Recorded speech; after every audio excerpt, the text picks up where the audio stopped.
We don't follow any kings. We can ride and we can sing.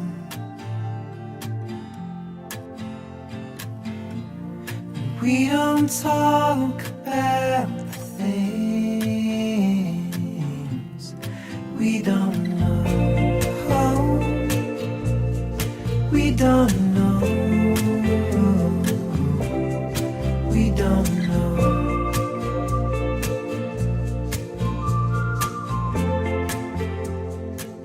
Dans la langue française, il y a des expressions formidables. Et il y a une expression qui se dit en France, mais qui ne se dit pas ici au Québec. L'expression que je trouve drôle. Cette personne raconte des salades. Raconter des salades. Ah, lui, il raconte des salades. Je trouve ça drôle comme expression. Mais c'est une métaphore. C'est une métaphore qui veut dire que c'est une personne qui dit un peu n'importe quoi. C'est une personne qui invente des choses, qui mélange la vérité avec des mensonges, bourré de contradictions, donc d'une manière très légère, avec une légèreté, vont raconter un peu n'importe quoi. Donc, c'est ça l'expression, c'est une vieille expression qui date du 19e siècle, l'expression « raconter des salades ». Donc, je trouve ça drôle comme expression. Et justement, on parle de salade. Mais là, je vais pas vous raconter des salades. Je vais vous raconter, moi, ce que j'aime beaucoup, un peu l'histoire. Mais moi, il n'y a pas une semaine sans que j'achète pas de la salade. Donc, à l'auberge, chaque semaine, j'achète de la salade. C'est toujours pratique, la salade. Toujours pratique. Elle peut être décorative, la salade. Ça peut être un repas en lui-même. On peut y mettre plein de choses qu'on aime. Il y aurait environ 2000 variétés de salades. On pourrait dire de feuilles aussi. Donc, la laitue, la chicorée, les endives, le cresson, les épinards. Il y aurait, moi j'aime beaucoup la laitue chinoise là, pour faire des choux mein. J'aime beaucoup cette laitue-là. Donc, à travers le monde, il y aurait environ 2000 variétés. C'est incroyable. Et cette fameuse plante potagère, si on peut l'appeler comme ça, ben c'est le 4e légume le plus consommé sur Terre. C'est incroyable. Mais j'aime ça, le côté un peu historique, puis fouiller dans le passé. Puis le passé, on apprend beaucoup de choses. Et pour retrouver des liens avec la salade, parce que pourquoi on mange des feuilles? Hein? Pourquoi on mange des feuilles comme ça? Là? Dans notre alimentation, on mange des feuilles, on aime ça, manger des feuilles.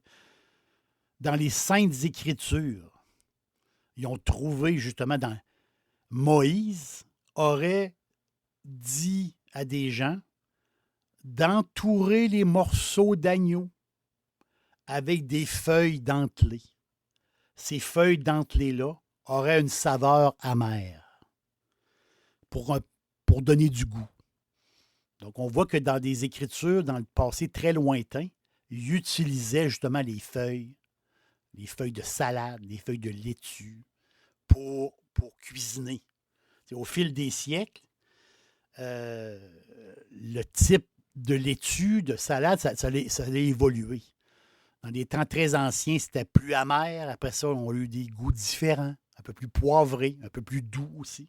Hein? Les Romains mangeaient des types de laitue, des types de salades. Ils voulaient, ceux qui étaient plus fortunés, mais les Romains, ils faisaient des orgies de nourriture. C'est très particulier. Donc, des orgies de nourriture. Et pour se préparer leur estomac à manger de la nourriture pendant des heures et des heures, mais avant le repas, ils mangeaient un peu de salade pour, on va dire, un peu préparer leur estomac à recevoir beaucoup, beaucoup de bouffe. Dans le Moyen Âge, il y a eu une mode. la mode du cresson. Il l'appelait, dans le Moyen Âge, l'herbe potagère. Le cresson, c'est que les gens mangeaient beaucoup de cresson parce qu'il y avait un côté médicinal au cresson. Et les apothicaires du temps disaient aux gens de manger du cresson parce que ça serait bon pour leur santé. Donc, dans le Moyen Âge, le cresson était très, très à la mode. Si on s'approche un peu plus de nous, dans le sud de la France, les pères franciscains qui sont basés à Nice, les franciscains, eux autres, on sait que qu'ils sont très gourmets, hein, les moines, ils aiment ça bien manger, ils aiment ça bien boire, les moines. Et là, ces pères-là, ces moines-là, franciscains, avaient un mélange de semences, avaient un mélange de graines, de salades, qui faisaient pousser dans leur jardin. Et ce mélange de graines-là qu'ils avaient inventé, c'était le mélange qu'ils aimaient beaucoup, ils l'appelaient le mélange mesclun. Et cette salade-là, ce mélange de plusieurs feuilles, si on peut dire, bien, ce mélange mesclun-là bien, est arrivé jusqu'à nous. C'est que dans les années 20, un grand restaurant parisien a mis sur le menu une salade. Il l'appelait la salade mix niçoise. Et à côté, il avait nommé ce mélange-là. Il avait pris le même nom que les semences, que les graines. Il avait dit, c'est la salade mesclun. C'était un succès incroyable dans les années 20, dans les grands restaurants parisiens. Le monde découvrait justement ces salades-là, ces mélanges de salades-là. Et en même temps, ça faisait beaucoup de couleurs, hein, beaucoup de couleurs sur la table.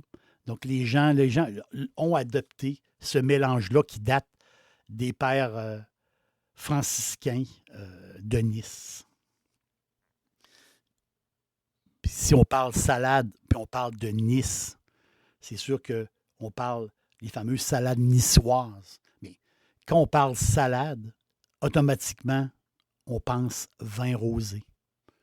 Toutes les salades avec un vin rosé, c'est parfait. Moi, j'adore ça. On dirait que ça va ensemble. C'est le rosé et la salade. À peu près dans les mêmes années, ici du côté de l'Amérique, il y a une salade qui est très populaire, un nom qui est très populaire, la salade César. Donc la recette, la fameuse salade César. Laitue romaine, le parmesan. Ça, c'est la salade originale de 1924. Laitue romaine, parmesan, œufs cuits durs, les croûtons. Et cette fameuse sauce, parce que dans le temps, il appelait ça de la sauce, cette fameuse sauce ou cette vinaigrette-là, qui était unique, un mix d'huile d'olive, de pâte d'anchois, de l'ail, du vinaigre, de la moutarde, les jaunes d'œufs émulsionnés et la fameuse sauce, le condiment anglais, la sauce Worcestershire. Donc, cette sauce anglaise-là qui fait partie du goût de la salade, de la sauce de la salade César. Et c'est ça l'histoire sympathique de ce mixte-là. Parce que ça n'a aucun rapport. Ça n'a aucun rapport avec César, avec Jules César du tout. L'histoire sympathique, c'est César Cardini. Cardini, qui est un cuistot, qui est un restaurateur d'origine italienne. Lui est immigrant italien aux États-Unis. Et il y a 2 restaurants. Un du côté de San Diego et un du côté de Tijuana, au Mexique. Et Cardini fait des bonnes affaires. Mais au temps de la prohibition, vous savez, la prohibition dans les années 20, interdiction de vente d'alcool. Donc, le resto du côté mexicain était excessivement populaire parce que les gens pouvaient aller prendre de l'alcool de l'autre côté au Mexique. Arrive le jour de l'indépendance. Le 4 juillet, la fête de l'indépendance. Et là, les clients américains qui veulent aller faire la fête, le 4 juillet 1924, mais traversent du côté mexicain pour aller faire la fiesta et bouffer et s'amuser et aller au restaurant de César Cardini. Mais il y a tellement de monde que avant la fin de la journée, il y a eu rupture de stock. Donc, le menu, il ne pouvait plus faire grand-chose parce qu'il avait vendu tellement dans la journée qu'il y a eu une rupture de stock.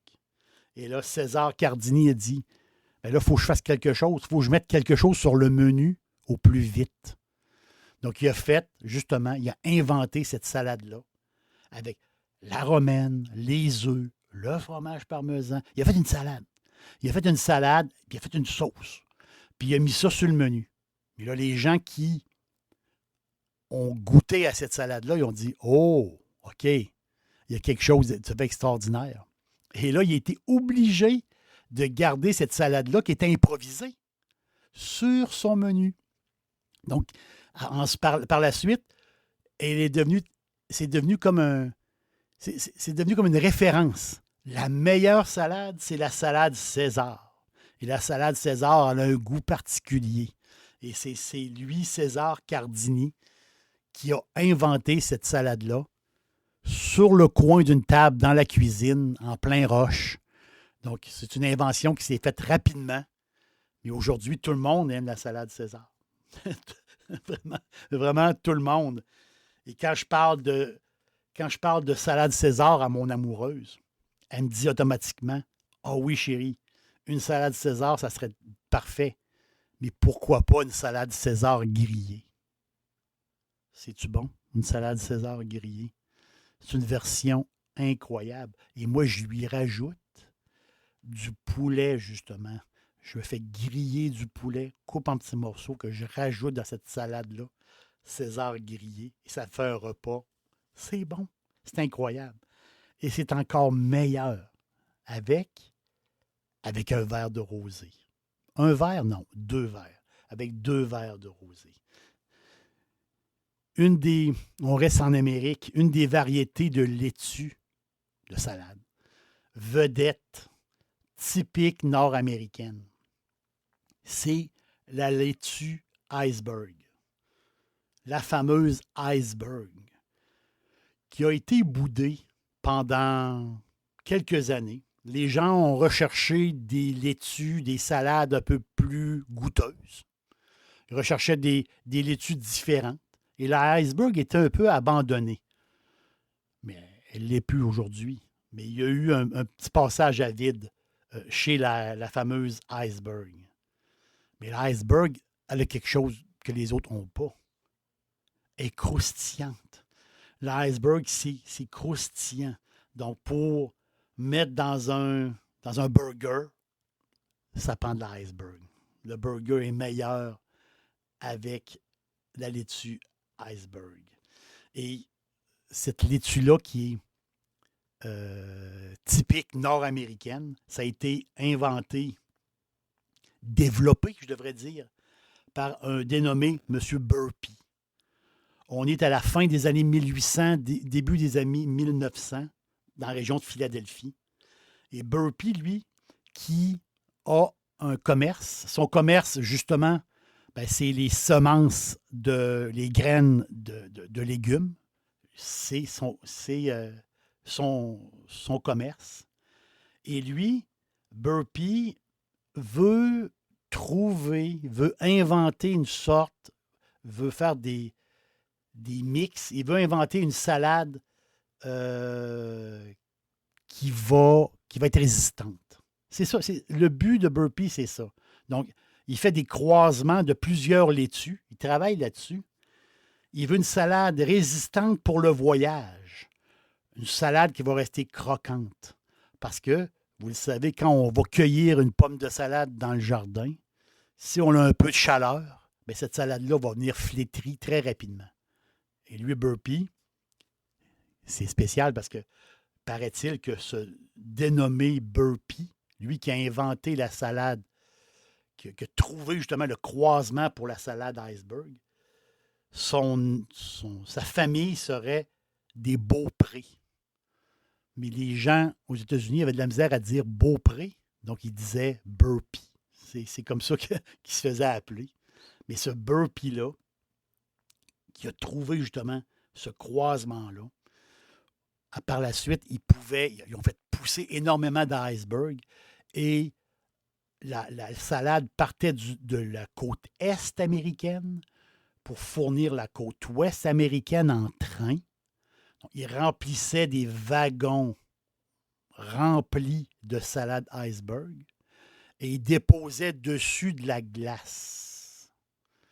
Et par la suite, les trains partaient et quand ils arrivaient sur la côte ouest, la glace était fondue, bien sûr, mais l'eau fraîche, donc les gens recevaient la salade sur la côte ouest et vu que c'était de la iceberg, elle restait croustillante et fraîche.